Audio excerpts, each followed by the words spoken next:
tuan-puan terfikir, sebelum kita sertai mana-mana pelaburan emas, ada 6 perkara asas yang kita wajib semak dulu. So, tuan-puan boleh save video ini sebagai rujukan akan datang.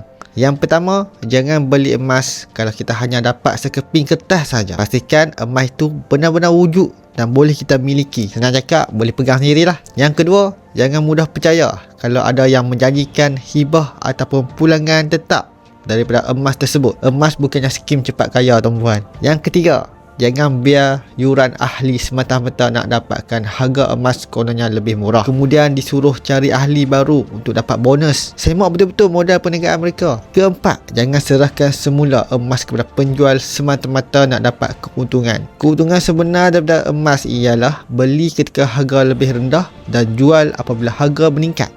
Yang kelima, pastikan syarikat itu tiada dalam senarai peringatan Bank Negara Malaysia. Dan yang keenam, bila beli emas, pastikan anda benar-benar menerima emas. Beli emas, mestilah dapat emas. Yang paling penting, jangan pula sebab takut ditipu, kita langsung tak mula menyimpan emas. Lagi lama bertangguh, lagi banyak gerai emas yang kita terlepas untuk kumpulkan. Mulakan dengan ilmu, kemudian barulah mula menyimpan.